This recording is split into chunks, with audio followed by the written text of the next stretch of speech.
সুপ্রিয় দর্শক, গ্রেপ্তার করা হয়েছে বর্তমান সময়ে জনপ্রিয় কণ্ঠশিল্পী মাইনুল হাসান নোবেলকে। 19 মে মধ্যরাতে ডেমরার স্টাফ কোয়ার্টার এলাকা থেকে নোবেলকে গ্রেপ্তার করেছে ডেমরা থানা পুলিশ।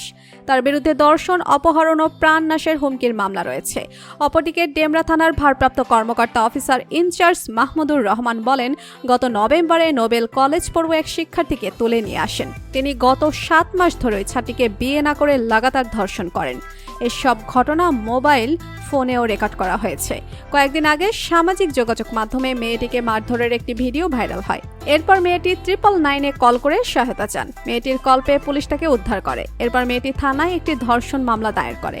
ঠিক তখন থেকে নোবেল পলাতক ছিলেন। এর আগেও 2023 সালের 20 মে নোবেলকে গ্রেপ্তার করা হয়েছিল। কনসার্টে না গিয়ে 1,72,000 টাকা অগ্রিম নিয়ে প্রতারণার অভিযোগে তার বিরুদ্ধে ঢাকা মতিঝিল থানায় একটি মামলা হয়। একই বছরে কুড়িগ্রাম ডিগ্রি কলেজে 50 বছর পূর্তি উপলক্ষে একটি অনুষ্ঠানের আয়োজন করা হয়।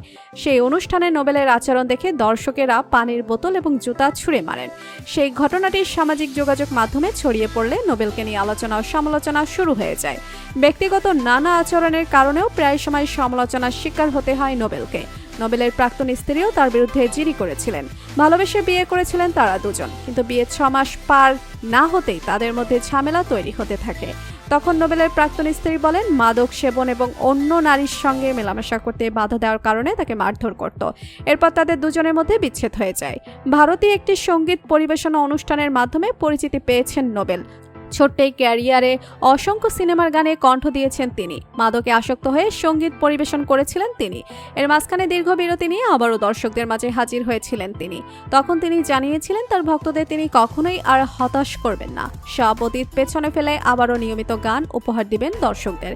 তো বন্ধুরা, বর্তমান সময়ে জনপ্রিয় কণ্ঠশিল্পী নোবেলের গ্রেপ্তারের বিষয় নিয়ে আপনার মতামত কি জানিয়ে দিন কমেন্ট করে। আর ভিডিওটি ভালো লেগে থাকলে একটি লাইক দিয়ে চ্যানেলটিকে সাবস্ক্রাইব করুন। ধন্যবাদ।